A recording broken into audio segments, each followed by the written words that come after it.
22वीं आईनी तरमीम पर हमारी डिस्कशन जारी थी और एक जो चैलेंज है हुकूमत को दरपेश वो पॉलिटिकल पोलराइजेशन का है।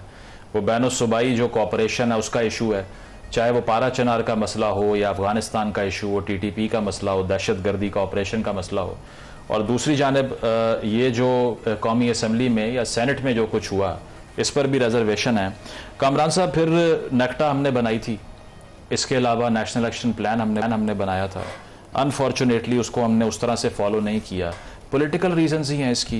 पॉलिटिकल कोऑपरेशन का मसला सबसे बड़ा है इस वक्त, या आपको लगता है कि एग्जीक्यूशन स्टेज पे हम जाने से पहले विल जो है वो लैक करते हैं? हमारी विल नहीं थी। देखें, पॉलिटिकल बिल्कुल इशू है। देखें, इधर बैठे हुए भी आज भी एक मौका आया था दिसंबर 2014 में जब आर्मी पब्लिक स्कूल का अंदोनाक वाकया हुआ था, तो एक फॉर अ ब्रीफ पीरियड आपको एक कंसेंसस नजर आया और पहली मरतबा उससे पहले ये डिबेट होती थी कि ये तो अमेरिका की जंग है, ये हमारी जंग है ही नहीं। लेकिन उसके बाद एक मोमेंट जरूर आया था कि जहां पर इत्तेफाक राय पाया गया था तमाम पॉलिटिकल पार्टीज में कि इस जंग को किसी लॉजिकल एंड पे लेके जाना है, और उसी के नतीजे में हमने देखा कि नेशनल एक्शन प्लान आपके सामने आया। लेकिन अनफॉर्चुनेटली वो जो एक कंसेंसस था फॉर अ ब्रीफ पीरियड था। आज भी अगर आप देखें कितनी ज्यादा डिविजन्स हैं, अगर एक तरफ से अफगानिस्तान से हमारे ऊपर हमले हो रहे हैं, still we don't have clarity. अगर आप पॉलिटिकल पार्टीज की बात करें, तहरीक इंसाफ का एक अपना मौक़िफ़ है, वो कहते हैं नहीं जी बातचीत के जरिए मसाइल हल होने चाहिए। माजी में हमने बात करके भी देख लिया है। तो डेफिनेटली यहाँ पर जो सबसे बड़ा इशू है वो पॉलिटिकल डिविजन्स हैं, और फिर आई थिंक नजरियाती इख्तलाफात भी हैं। हमारे यहाँ ऐसी जमातें भी हैं जो शायद खुल के पब्लिकली तो नहीं कहती, लेकिन अफगान तालिबान को या कंधार में जो हैबतुल्लाह खुनजादा बैठे हैं उनको शायद पब्लिकली तो बात नहीं की हुई, लेकिन उनको अमीरुल मोमिनीन मानते हैं। तो ये बड़े प्रॉब्लम है। अचकज़ई साहब का एक ट्वीट है, वो कहते हैं कि एक ऐसा मुल्क जिसने 2 सुपर पावर्स को गिरा दिया, आप सोच लें कि उसके खिलाफ क्या ताकत इस्तेमाल होगी। तो आपको लगता है कि हमेशा से जो पाकिस्तान के पास कोई ना कोई ऐसा स्टेक होल्डर रहा है जो नेगोशिएट कर ले, इस बार क्या वो स्टेक होल्डर PTI है या ये मिथ है कि अगर उनसे बात करवाएंगे कुछ हल निकल आएगा? नहीं, मेरा ख्याल है कि ये मिथ है, और वो उसको जो अफगान तालिबान भी है ना, इसको एक्सप्लॉइट करते हैं बिकॉज दे नो कि इनका पर्सपेक्टिव डिफरेंट है और ये कोई इतना स्ट्रेट फॉरवर्ड और सिंपल इशू नहीं है। रही बात अचकज़ई साहब की, और ये बहुत ज़्यादा डिबेट होती है, ये मिसपरसेप्शन भी है। सारों को पता है कि रशिया को जब शिकस्त हुई तो पूरी दुनिया एक तरफ थी और एक तरफ वो रूस था। फिर अमेरिका को जो कहते हैं शिकस्त हुई, अगर पाकिस्तान पनाह ना देता अफगान तालिबान को, और आज क्या उनकी ये सिचुएशन होती। And more importantly I think, ठीक है हमारे भी अपने मसाइल हैं, लेकिन फिर भी हम अफगानिस्तान से बहुत बेहतर हैं। अगर वाकई उन्होंने, मैं समझता कि इससे डिबेट से बढ़कर 40-50 सालों में अफगानिस्तान ने क्या हासिल किया है, आज उनके अपने अंदर जो डिविजन्स देख लें क्या उनको मिला है। अगर शिकस्त दे करके वो कम से कम साउथ एशिया की पावर बन जाते सुपर, तो फिर भी हम मान लेते। बिल्कुल। तो ये जंग जो है वो इससे टेक अवे अफगानिस्तान के लिए भी कुछ नहीं है। मरवत साहब, coming back to the political situation, अब ये मुल्क गिर एहतजाज की कॉल की बात हो रही है। फैसल वाडा साहब ने कल मिठाइयाँ बांट दी, उन्होंने कहा अगली भी आएगी, रोक के दिखाएं आप। तो किस तरफ जा रहे हैं मामलात? PTI के पास अब वही सोल्यूशन रह गया जो फवाद चौधरी साहब कह रहे हैं कि मैच रिजाइन करो, असेंबली से बाहर आ जाओ और एहतजाज करो। अच्छा, ये फवाद चौधरी साहब ने पहले भी मैच रिजाइन करवाया था।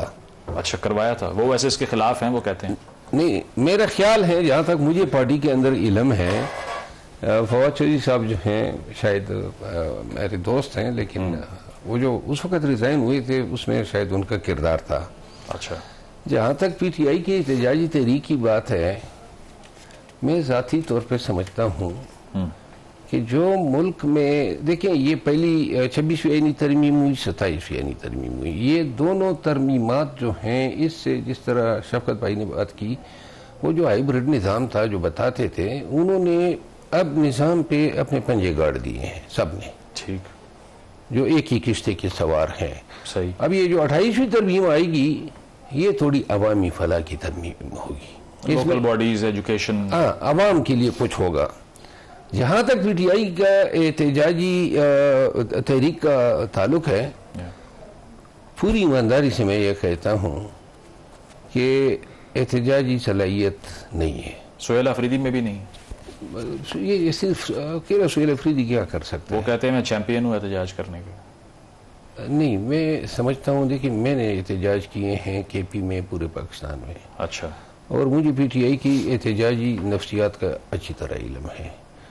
पाकिस्तान तहरीक इंसाफ जो है इसको इतना मारा पीटा गया, अच्छा, और इतने नुकसानात उठाए, जितने मैंने हम बैठे हुए हैं, आज भी मेरे खिलाफ ATC कोर्ट में केसेस थे। अगर 58 केसेस आप पे हो और आपको हफ्ते की तारीख मिले।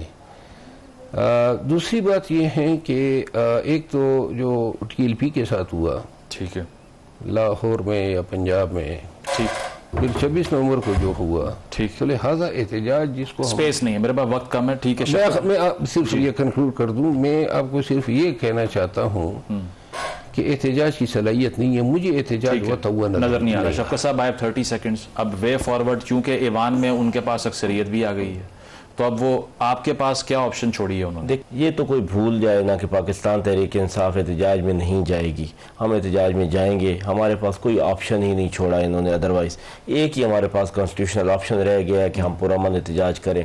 बोली इन्होंने चलानी है, वो जो चलाएंगे, इनको 50, 100, 200, 400 बंदा मारना कोई मसला नहीं है। नहीं, वो दूसरा ऑप्शन जब लेने लगते हैं, आप तनकीद करते हैं ना, शाह महमूद साहब से जो मुलाकातें हुई 3 लोगों की, PTI के सोशल मीडिया ने बंदूकें निकाल ली अपनी, क्या सबने कहा कि ये देखिए वो बंदे जो पाकिस्तान तहरीक इंसाफ की पीठ में छुरा घोंप गए हैं, अच्छा, आज उनको आप आगे लगा के और फिर हमारे साथ मुज़ाकरात करवा, हमारा कोई तलक नहीं है फवाद चौधरी जैसे लोगों से। मैं रिक्वेस्ट कर दूं, पाकिस्तान तहरीक इंसाफ बिल्कुल एहतजाज में जाएगी। गोली इन्होंने चलानी है, वो तो देखे ना, ये जो क्यों इम्यूनिटीज ले रहे हैं, ये इम्यूनिटीज उसी वजह से है कि कल ये कत्ल खुलने हैं। ये कहना चाहता हूँ जो शफकत भाई ने बात की है, ये जो फवाद चौधरी साहब और अमेरिकानी साहब वगैरह मिले हैं, इनको पकड़ा गया, मारा गया, पाबंद सलासल किया गया, प्राइस पे कर दी नहीं, एक मिनट जी, और जबरदस्ती पार्टी छुड़वाई गई है।